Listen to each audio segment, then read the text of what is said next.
Hi friends, ഏവർക്കും easy learn PSCയിലേക്ക് സ്വാഗതം. ഇന്ന് നടന്ന അസിസ്റ്റൻറ്റ് ക്യാഷ്യർ എക്സാമിൻ്റെ ഇംഗ്ലീഷിൻ്റെ ആൻസർ കീയാണ് നോക്കുന്നത്. What is the antonym for kindle? Extinguish എന്നാണ് പറയുന്നത്. Kindle means extinguish.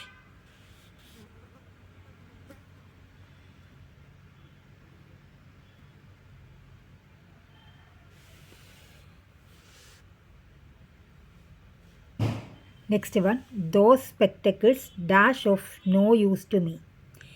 സ്പെക്ടക്കിൾസ് എന്ന് പറയുമ്പോൾ അതിൽ പ്ലൂറലായിട്ടാണ് എടുക്കുന്നത്. അപ്പോൾ എന്താ പറയുന്നത്? ആർ. The meaning of carpe diem. The meaning of carpe diem എന്ന് വെച്ച് കഴിഞ്ഞാൽ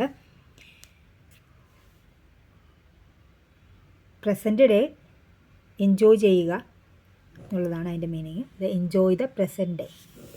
choose the most appropriate indirect speech for the given sentence. The singer is leaving for England tomorrow, said the PA. The PA told that the singer was leaving for England tomorrow and the next day. Option A. Choose the appropriate feminine form of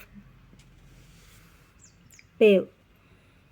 ബേവിൻ്റെ feminine ഫോമാണ് ചോദിച്ചിരിക്കുന്നത്. ബെല്ലാണ് വരുന്നത്. Beau, belle. Option C. Beau എന്ന് വെച്ച് കഴിഞ്ഞാൽ boyfriend. Belle means beautiful girl or woman. What is the plural form of daughter in law? Daughters in law ആണ് വരുന്നത്, പക്ഷേ ഇതിനിടയ്ക്കൊരു ഹൈഫൻ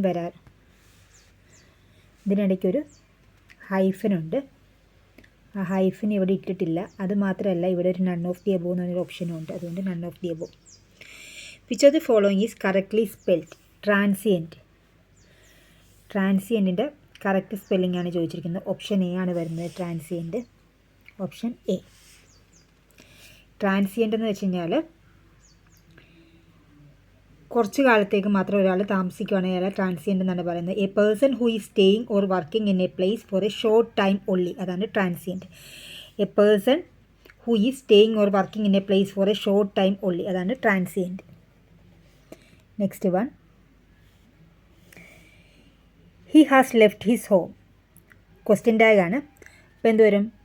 തന്നിരിക്കുന്നതിനകത്ത് നോട്ടില്ല, അതുകൊണ്ട് ഹാസ് പ്ലസ് നോട്ട്. അപ്പോൾ ഹാസിൻ്റെ ഹി. ഓപ്ഷൻ ഡി ആണ് വരുന്നത്. ഹാസിൻ്റെ he. Next one, choose the correct one word substitute for the underlined word in the given sentence. She teachers the art of producing beautiful handwriting. Beautiful handwriting എന്ന് പറഞ്ഞാൽ എന്താ? Calligraphy. Beautiful handwriting, calligraphy. Demography എന്തുവാ?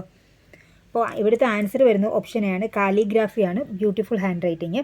Demography എന്ന് വെച്ചാൽ ജനസംഖ്യാശാസ്ത്രമാണ് demography. Choreography എന്ന് പറഞ്ഞു കഴിഞ്ഞാൽ നൃത്ത സംവിധാനത്തിനാണ് കോറിയോഗ്രാഫി എന്ന് പറയുന്നത്. നിങ്ങൾക്കിത് ഉപകാരപ്രദമെങ്കിൽ തീർച്ചയായും ലൈക്ക് ചെയ്യുക, ഷെയർ ചെയ്യുക, സബ്സ്ക്രൈബ് ചെയ്യുക. Thank you for watching.